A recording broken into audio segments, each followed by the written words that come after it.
Well, welcome on this Sunday morning when the land is changing and the veil of Halloween and All Souls Day and it's all here. I'm Mary White, one of the co-chairs of WEED with Manoush Zomordinia, who's also here. And we are presenting today Art and Education, #7, Down to Earth, with Michele Guieu. WEED, Eco-Artist Dialogue, was started in 1996 as a volunteer-run collective of women-identified visual artists, writers, curators, art historians, researchers, scientists, and others interested in highlighting the intersection of art and ecological issues. Thank you for coming to this very special event. We'll start with our land acknowledgements. WEED's office sits in Oakland on the territory of the Wichen, the ancestral and ceded land of the Chichonyo-speaking Ohlone people, the successors of the sovereign Verona band of Alameda County, near one of the largest shell mounds in the Bay Area. The land was and continues to be of great importance to the Miwok Ohlone tribe and other familiar descendants of the Verona band. We recognize the Miwok Ohlone tribe who are campaigning to become federally recognized, the Association of Ramaytush Ohlone who are researching, revitalizing, and preserving Ramaytush Ohlone history and culture, and the Confederated Villages of Lejeune and Sagorache Land Trust, who are working to return native land back to indigenous stewardship, including a property that just happened in Berkeley a couple months ago. A little Zoom housekeeping. We are recording this session. Please keep your audio muted during the presentation. The host may mute you if there's extra noise. The panel or the presentation, Michele's presentation, will go on for approximately 45 minutes up to an hour. And after the finished presentation, we'll stop the first recording and start a second recording for questions and answers. And if you have questions and answers during the presentation, please write them in the chat or just keep them till the questions section. All right, WEED's vision is to continue for another decade with our global network of women activists growing. And we're just in the midst of redoing our WEED directory, which will be very exciting. And we also are launching our magazine in the next couple of days. So please give generously to this vision by visiting the donate button on the website or sending a check. So now I'd like to introduce Michele. Michele was on the board of WEED from 2013 to 16. And what makes her extremely special is her work as both an eco-artist and working with children and working with kids, working with acknowledging that the next generation is the most important for us to move forward in our ecological space. So she has done many, many things. She's an art educator for the Alliance for Youth Achievement in San Jose and received many grants from various places, California Arts Council, and does professional development for workshops for teachers. And she's founder and director and curator of What's Next for Earth, an art project supported by the MAHB, Millennium Alliance for Humanity and the Biosphere, a Stanford University initiative. And she's going to be talking about all sorts of things that she's doing with arts and education. We're very excited to have her. So we'd like to introduce Michele. Thank you so much, Mary, and thank you for this invitation. It's an honor to be here with you today. Thank you for all the people who are with us today. And I recognize many artists from What's Next for Earth. There will be a word about this, maybe not a long speech about What's Next for Earth, but it's in there. I'm going to share my screen now. So bear with me 1 second.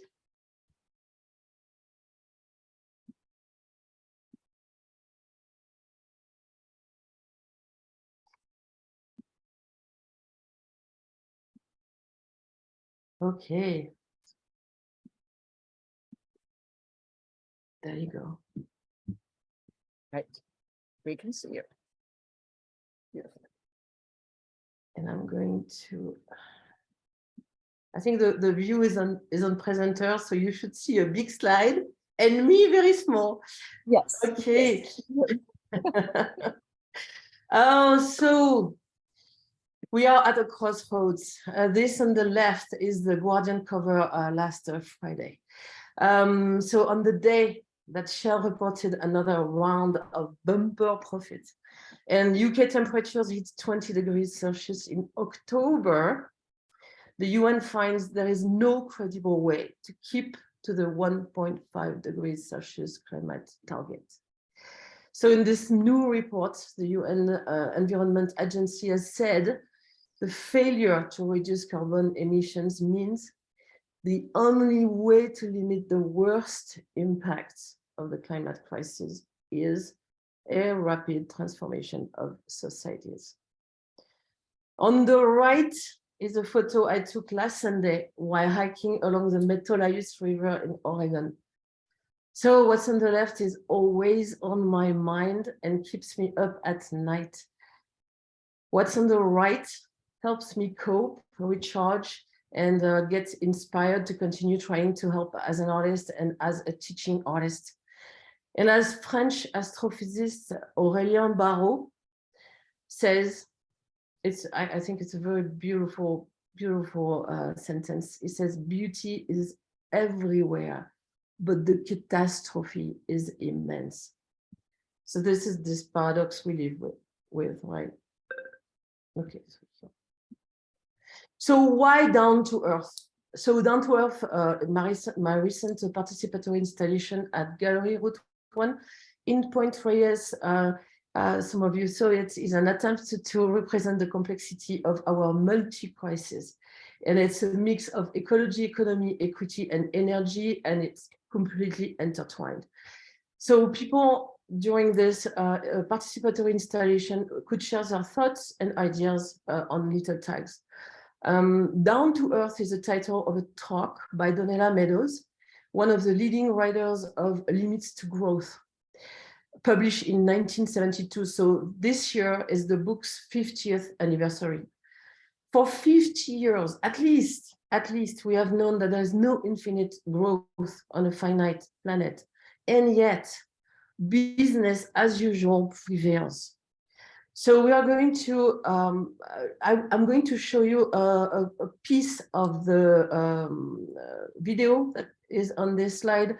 Not the whole thing, it's 5 minutes, but a piece so that you get a sense of how it worked, right? How it was assembled and what was the wording, because there was a lot of things to read.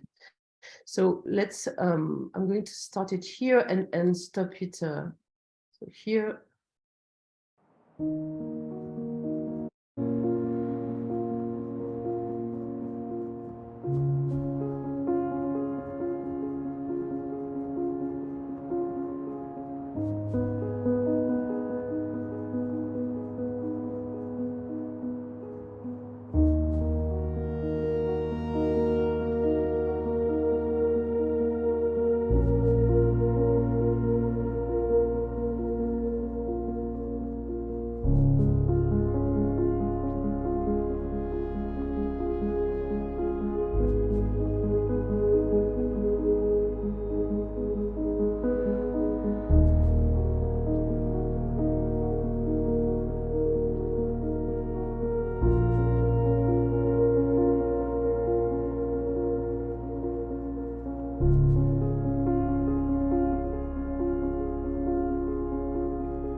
Okay, I'm going to stop here, and you can see the whole video on my website.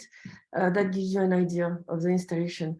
So going back down to earth is an urgent necessity if we want to get a chance at keeping a livable planet. So it is about reconnecting to reality, telling the truth about our situation, understanding the connections, and then imagining responses. And this is a humongous tasks with kids, because of course it is about a dire situation. So so one word about my art practice, recent art practice, and here are some of the works I have been doing lately. So in the middle are two large installations I have made in the Mojave Desert. I almost use exclusively found materials, and I really enjoy creating outside and mostly on temporary installations. My practice evolved a lot through the years, and many years ago I was a painter, and I completely stopped doing this. One reason was that I was using acrylic paint, and acrylic paint is plastic. So one word in connection with this, so schools and the kids I'm working with are usually cut from the natural world. Some students spend some time outside of the cities, but I teach in underserved communities, and sometimes the kids don't go outdoors at all. So in a way, students live in a sort of decor, and like most humans today, living in a modern civilization. So as Mary said, and I will say it quickly here, there's three images. So I am an independent teaching artist in public schools. I do not teach in private schools, mostly in the Bay Area right now. And the timing of my interventions depends on the schools. Of course, my wish would be to mostly spend days at school and to be in touch with the kids, the teachers, and to do work collaboratively. It's extremely difficult. But I started teaching in after-school programs and summer camp with Alliance for Youth Achievement, AYA, in San Jose, in underserved communities. And I have to say, this organization is one of the best I have worked with. AYA is specialized in STEAM activities, science, technology, arts, engineering, and math. So it's an integration of all these. And the best is to work on week-long summer camps. It's an opportunity to really dive into longer projects. And all activities taught by AYA are free for the students, even the summer camps, which is totally awesome. I was a teaching artist with Montalvo Art Center for approximately 10 years in elementary and middle schools in the Bay Area, with a program they had, which no longer exists. That was a 10-session program. You would go once a week to see the students for 10 weeks. And I write almost all the lessons that I'm using, and they all integrate science. So this, I guess we could talk about this afterwards. Everybody was shocked, but this is very important. Right now, we can see things unfolding in a very, the situation is bad, the direction we are taking is super bad. Governments mostly talk, make promises, so we have to ask ourselves, and as an artist, I'm asking myself the question, is severe disobedience what needs to take place now? And these two young women, they are very young, I guess they are out of high school, but barely, are desperate. Scientists on the right here on this photo are desperate. So how do we reconnect schools with the urgency of the situation? These are questions I'm asking myself. And so I would love to have your input on this. And for me, the challenges are so high that we can try to work as much as we can, but at a certain point, this urgency has to show. So how does it show, right? And now a word about, if I can, slide doesn't move. Let's see. Oh, Do you see the same side, I suppose? It's not moving. I don't know why. Okay, this one, this one, this one. Okay, so about the Sunflowers by Van Gogh, I want to say a few words from Claude Lévi-Strauss, who was a French anthropologist and ethnologist. I've often said it. Something strikes me in our society. We surround with true reverence certain syntheses of high complexity, which are unique in their kind. By this, I mean the works of great artists, painters, sculptors, musicians. We built museums, which are somewhat the equivalent of the temples of other societies to collect them there. And it would appear to us as a disaster, a universal catastrophe, if every work of Rembrandt or Michelangelo were annihilated. It would seem to us, and with good reason, of course, that something absolutely irreplaceable has disappeared. And when it comes to this synthesis, infinitely more complex still, and infinitely more irreplaceable as living species, whether plants or animals, then we act with total irresponsibility, total casualness. One could strictly conceive that if all Rembrandt's work disappeared, another painter was born whose work by other means would succeed in filling this void. A purely theoretical hypothesis, I know, and more than unlikely. On the other hand, it is totally, and I would say this time, metaphysically excluded that a plant or animal species that has disappeared can be replaced by a species equivalent to the scale of the duration of the existence of humanity. Some food for thoughts.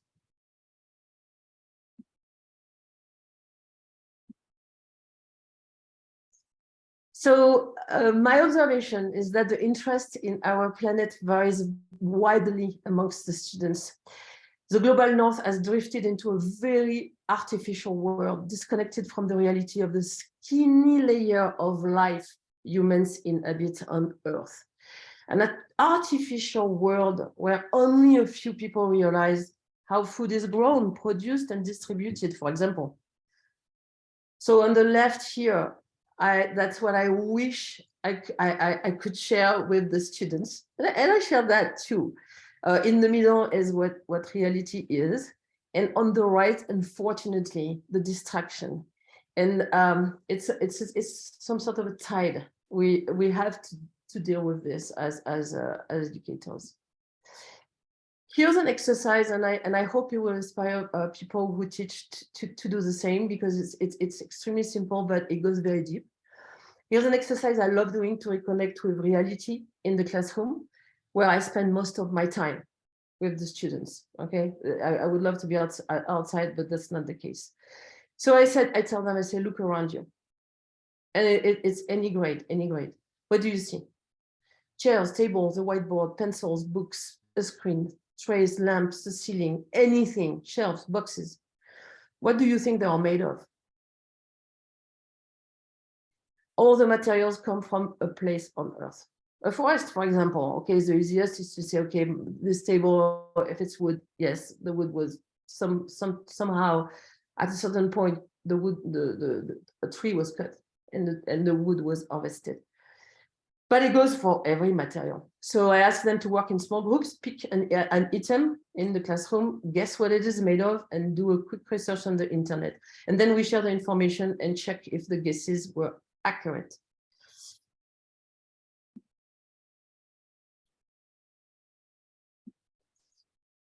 My slideshow is slow to appear. Okay, so this, for example, is the making of a pencil. A tool that students use daily. So I'm going to talk a little bit more about the materials we use, but the students describe the different materials they see: wood, graphite, metal, paint, and a piece of eraser. So it seems very basic, right? But each material has a story of extraction, transportation, transformation, production, distribution. That's the connection with the real world. So the making of a pencil implies a very complex system that includes many machines, all powered by fossil fuels, responsible for CO2 emissions, responsible for climate change. So the exercise can be done with any of the tools the students are using for a workshop or a project. And it doesn't necessarily go with the art that is produced, but it always plugs what we do with what is, and what is the society we are part of and the biosphere, right? So there is always this, and as the more you do it, the more it clicks. Of course, the more time you do, you have to do the exercise, the better. Seems it's a bit dry, but it's very important. Okay, so field trips are a very rare occurrence, unfortunately. And very complicated to put in place at school, especially in underserved communities. But of course, it's awesome to do them. For example, take students for a cleanup when they are working on a series of posters to promote the annual river cleanup. Of course, it helps connect the dots between the message they are trying to convey and the reality. Students are usually aware of plastic pollution. It's a pollution that is usually visible, not talking about microplastic pollution here. And we talk a lot about this pollution. So it's quote unquote an easy pollution to bring to the conversation. Invisible pollution is way trickier. Adding to the necessity to clean up, we talk about the necessity to not litter, to not buy plastic in the first place, to use reusable containers, knowing that only 5% of plastic is recycled in the US. Recycling is not a solution. So stop using plastic is the best. So we have to go, also I have to go kind of against the tide in schools. Usually there is this thing about recycling, and recycling is great, and it's good, but it's not enough. Right, so you always have to weave in some sort of reality, yeah. So a few examples of the posters that were made for the National River Cleanup Day. This was approximately 3 hours in 3 sessions, so it's always cut in pieces. But so when I cannot take the students to the ocean or the bay shore to see the plastic pollution, I bring the plastic I collect to the classroom. It's good too, it's good. And sometimes we collect the plastic trash at school too. It happens. So this was part of a summer camp week. And that's, as I said, a very good format to really dive into complexity. And this was 2 examples of plastic monsters, small plastic monsters made by the kids, the students, middle school, and they are at the same time small automata. So they have a simple mechanism, and we can learn about movement with this. So it's a STEAM program. I also bring plastic trash when I do a family workshop, for example, for Save the Bay, the organization, once a year, because it's easier that way. I bring the plastic, we have a conversation, people can make something, an art piece, a small art piece they can bring home. That is a daily reminder of plastic pollution. Hopefully it starts something, maybe a new behavior. So I really like to do that type of workshop. This is a drop-in, so people spend the amount of time they want. You need to have documentation available. Of course, I'm always there to answer questions, but it's extremely flexible. You cannot have like, okay, first presentation, and then you are going to do the art. No, it's all like at one time. Same here for this one. Also Save the Bay, so it's another example. Participants here learn and create prints about animals that are native from around the San Francisco Bay. It's a drop-in. Again, people spend the amount of time they want.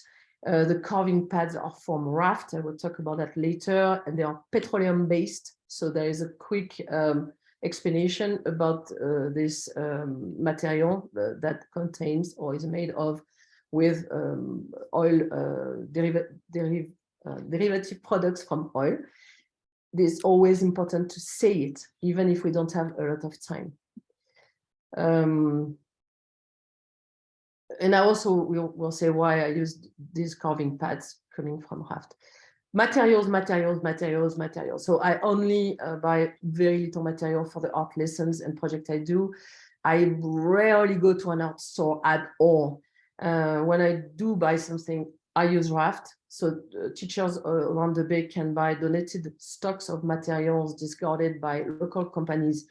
That's why that day there was a bulk of carving pads that were discarded. I said, okay, they are oil-based, but petroleum-based, but I will use them. They are there, and we are going to do something with them. So here we see on this slide the projects for Earth Day, made with small cardboard boxes that I found at Raft. And we spent, to do this project, spend time understanding how cardboard is made, okay, and what energy is used in the process. Energy, very often, of course, fossil fuel based. Okay, and the pipe cleaners, same. If we are, the kids love pipe cleaners, so usually there are pipe cleaners at school. We use pipe cleaners. They are made of metal and plastic fiber. So plastic is made from petroleum also. So each time it's reinforcing the thing, right? So it's important, and I'm sure it makes an impression, right? It stays there after a while. So this timing here for this project was 1 hour and a half sessions, 2 sessions, okay, including research.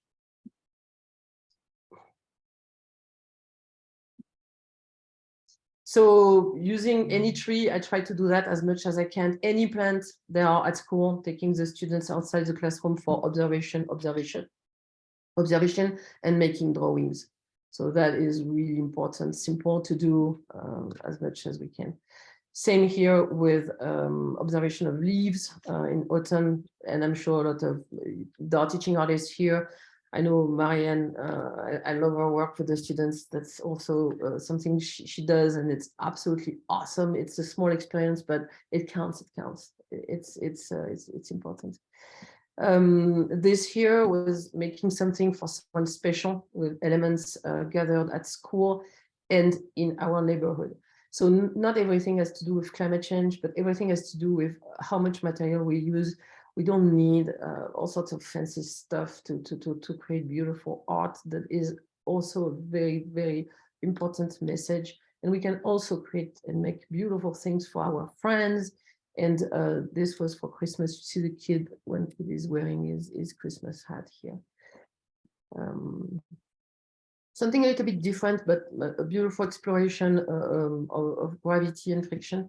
That was pendulum painting, and the kids are very are taking care of the installation of the tripod and stuff. It's messy, but the result is absolutely gorgeous, and it opens up to a lot of conversations. There is a proudness about getting art that does not necessarily ask you to have super high skills, or it takes a long time. No, it's like a process. It's very simple, and the result is extraordinary. So this is beautiful way to integrate art. Again, it's not about climate change, but simple materials and beautiful results we can keep. So this an ensemble of exercises I'm doing in projects. So I try to have like sessions, maybe 1 session per week, and then we developed through the weeks. That was really a Montalvo thing. That is about the watershed and the ocean. So our surroundings in the San Francisco Bay, using scientific documentation about biodiversity, plankton, the water cycle, importance of water pollution. In one of these, you see the box, there is a light. So we talk about this coin cell battery. There is a word about this. The coin cell battery is very difficult to process. I mean, it's a lot of materials. And so it's important to point to that, because coin cells are like, oh yeah, I have a coin cell, this is nothing. No, it's not nothing. It's an amazing piece of technology, and it is asking a lot of energy to be made. Here, okay, I have worked on many projects about plankton in elementary and middle schools, because plankton is extraordinarily important and so beautiful. So it's about observation and creation of enlarged representations of phytoplankton species, and then a collective installation on the wall. And so yes, phytoplankton, talking about things that are invisible and very important. There you go. That's on Earth one of the most important group of species, and we don't talk much about them. They are vital for our survival. And this is based. I started my participatory installations at the Santa Cruz Museum of Art about plankton, and then I really wanted to replicate that immersive experience in the classroom. So that's what we did. And the material is scientific documentation. So you need some photos. And then it's paper stickers, blacklight, and the blacklight, of course, can be reused. So it's very simple, extraordinary result. People will not forget about this, and that is important. You don't see this on this photo, but there is a table and available documentation, and the conversation is possible. People can ask their questions, and so. The same here. Here's another immersive participatory installation, Santa Cruz Museum of Art. I never did it in the classroom, but this is an educational art installation. So it's infused with information about the rainforest, and people were participating completely. They made it. Like if you look at the beginning here, I think I have this one. Yes. So on this one, you see at the beginning was there, and then people added information, and in the end, it was quite magnificent. And they had the possibility to express themselves with thoughts, and also they had documentation, scientific documentation to, for example, place animals in the rainforest, but not stuff that was completely from imagination. It was based on the reality of what lives in the rainforest, right? This here, I'm going to talk about extraordinary phytoplankton. So this is another project about plankton, make the invisible visible, and create a collaborative installation. So this was a very special project, art and science, made possible with a grant from the California Arts Council and the San Jose Cultural Affairs. So it's a collaboration between Alliance for Youth Achievement, underserved communities in East San Jose, and Adopt a Float, a project from Le Laboratoire d'Océanographie de Villefranche in France, Oceanography Research Unit in the south of France.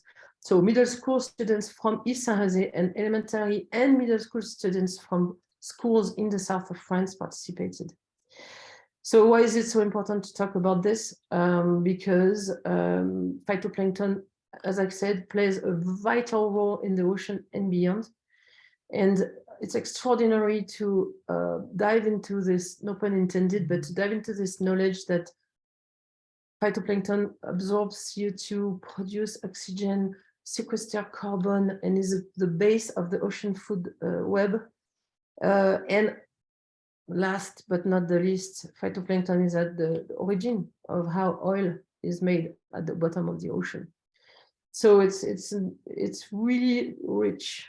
So the kids were working with scientific documentation taken during the Tonga mission. So the Tonga mission was organized by actually by my sister, Michele Guieu, who is a senior researcher at the French National Center for Scientific Research, CNRS in France.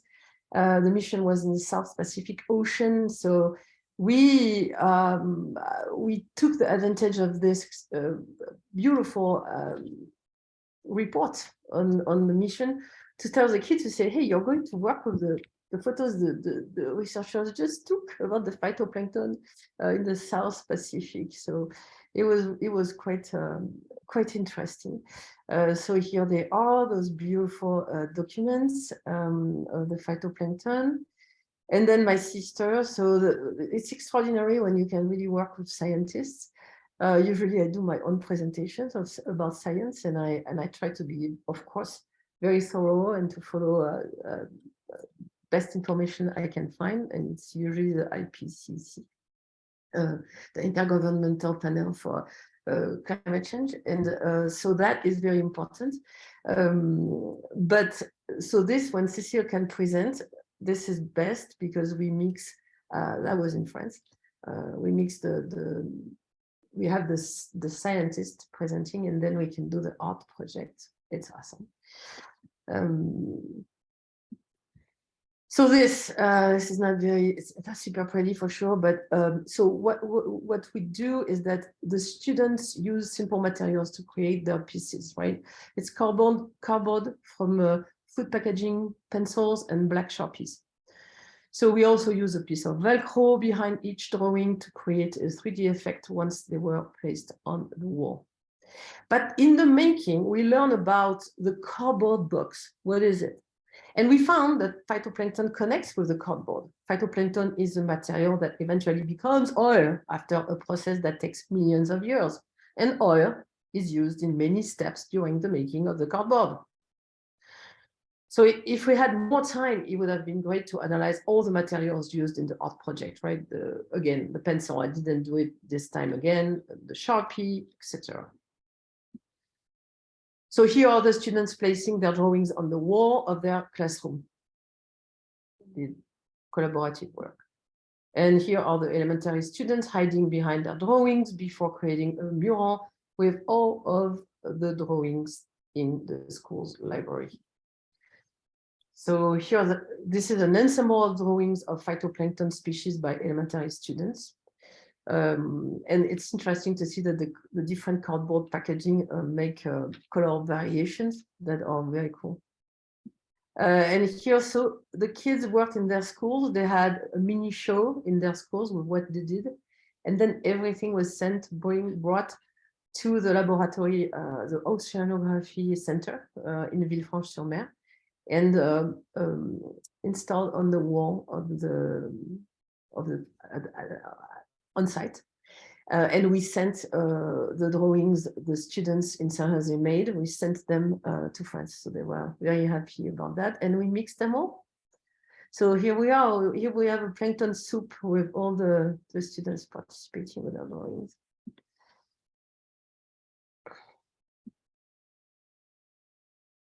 Ooh. Voilà. Okay, so this is very important. Like this, again, it's a science tool, not super pretty like that, but extremely important. I use the climate collage, so it's as a tool in the classroom when there is enough time, because you need time. And it's a card game created in France, made for people to understand climate change, to really understand it. Participants have to guess card after card. So you give the cards a little few cards after few cards after few cards, and they are all, of course, not in the order. They have to guess how to organize them to make logical connections. So they have a piece of paper, a table, and they have a conversation and say, okay, how are we going to organize this? And it changes as we go, and then as they have more cards, they understand and say, oh, okay, this cannot be here before this or before that. Or so the thing we say is that it's a sequence of events. So what is the first one? What are the first one? So when it's done, the first set of the first thing we have are the human activities. They are going to be on the left. Okay, so the immediate consequences are CO2 emissions, greenhouse effect, temperature increase. Okay, that's what you see, the three there in almost middle. And then we have the first set of consequences: heat waves, warming of the oceans, perturbation of the water cycle, biodiversity loss, melting of glaciers, melting of sea ice. Then more consequences: droughts, hurricanes, river flooding, sea level rise, coastal flooding, and finally, food production perturbation, famines, and climate refugees. The card that says wars, resource wars, is not in the youth set of cards. So the adult set of cards is even more dire. And in the end, there is an emotional assessment. So when you're done with this part, you have an emotional assessment, because usually people understand for the first time. And they are like, oh, wow. So when you understand the connection for the first time between what we do, human activities, and the consequences, it takes time to sink in, and it can actually take months. I mean, it's very difficult. The last part of the game is to envision solutions. So the game uses the word solution. I don't like the word solutions. We can talk about that later. I really prefer responses. Climate change cannot be stopped at this point. Okay, it can be mitigated, but we are the horse is out of the barn. So it's complicated. So anyway, so this is a tool I'm using.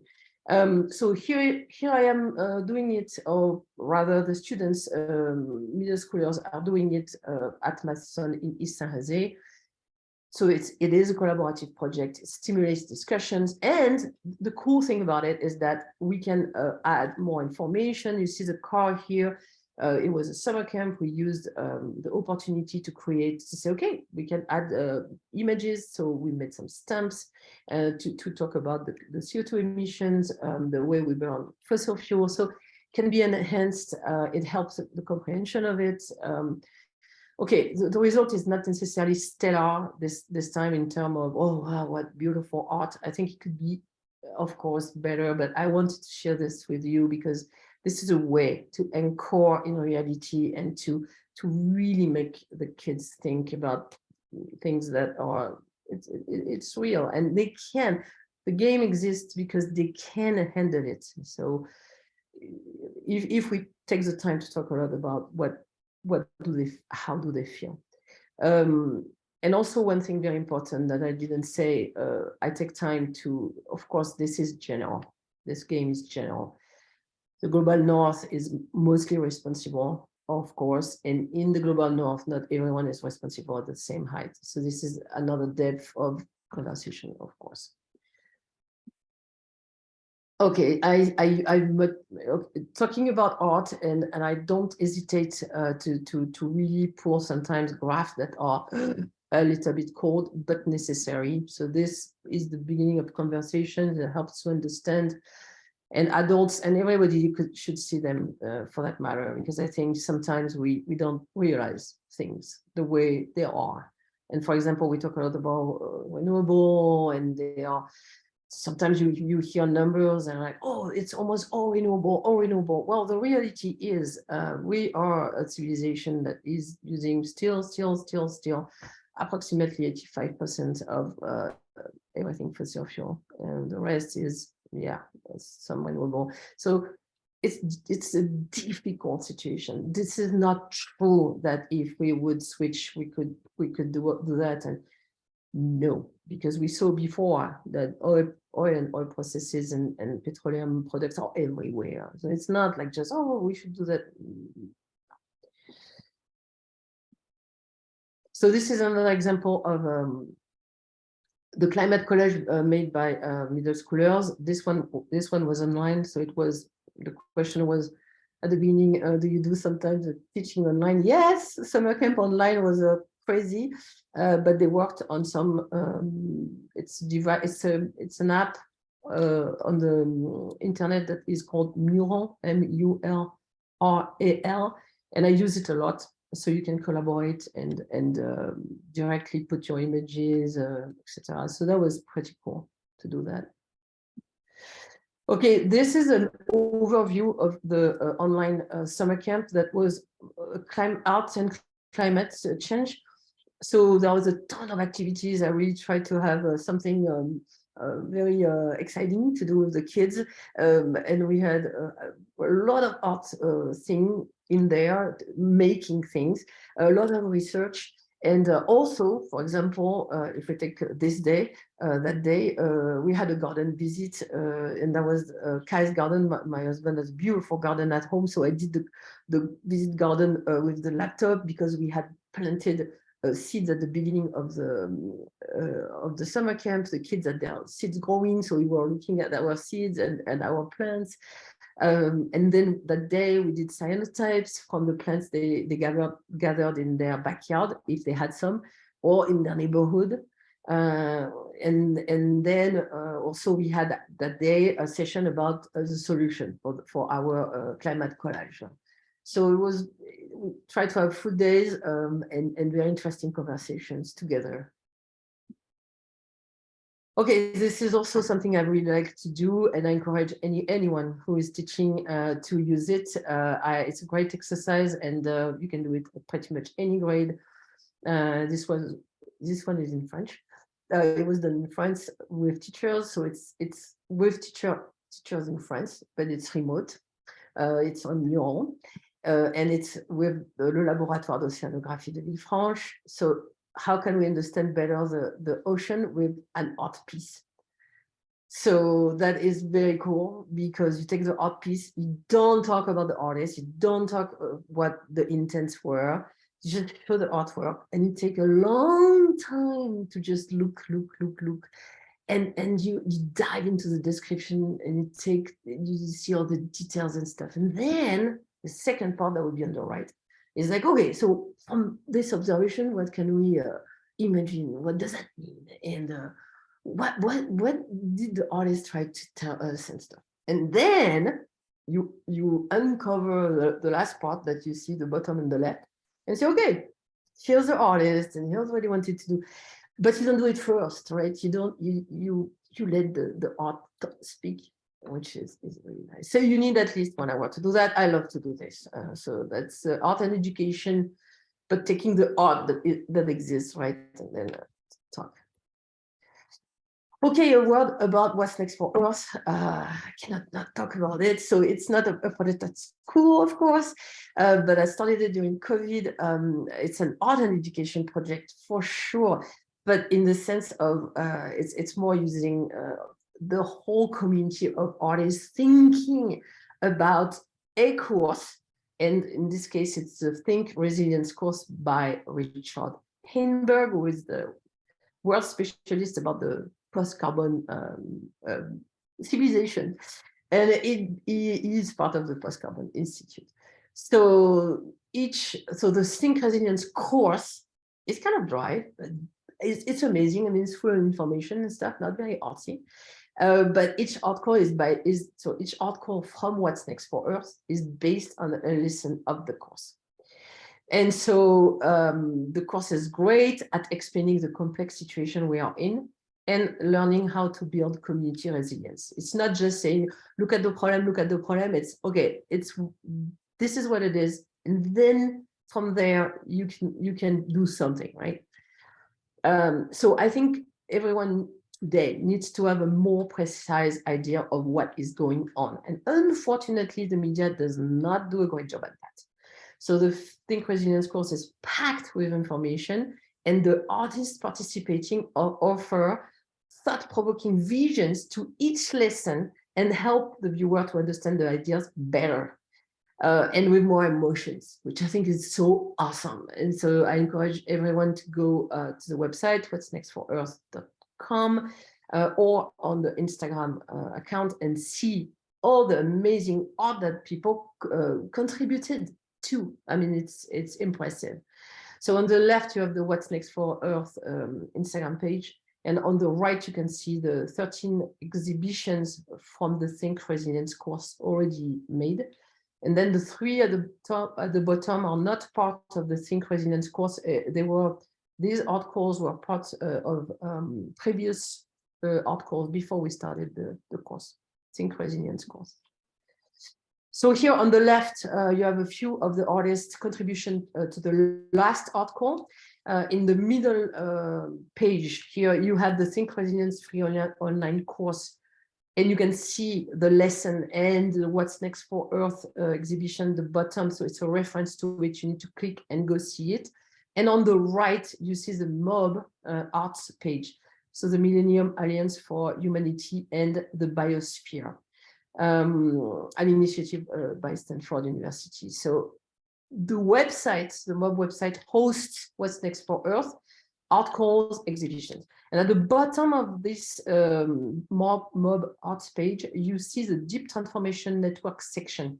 So the Deep Transformation Network was created by Jeremy Lent, and artist and author Christina Conklin and I host the Artist and Creative Group on the network. So we present and discuss the new What's for Earth art calls with the participants. And we have also in this deep transformation network group, we have a deep observation of art piece, and we also have artist presentations. And we love to do that.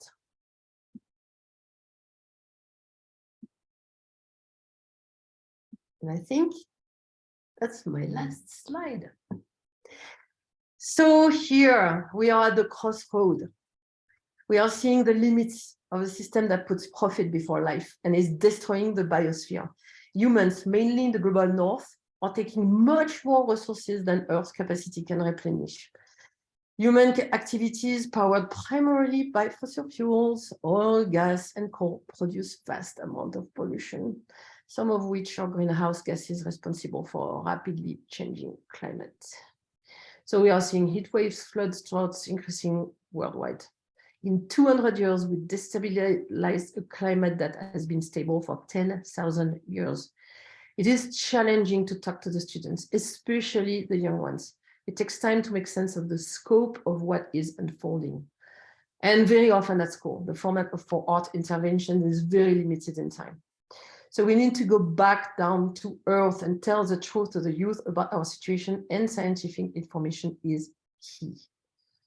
Art does play an essential role in conveying the message and needs to be integrated to all aspects of learning. Many beautiful projects can flourish from the absolute necessity for change. And envisioning other ways to do things, to live, is very exciting. So how might we redefine success? How might we redefine happiness? What are our priorities in these unique times? In the future, many resources available today may diminish or disappear.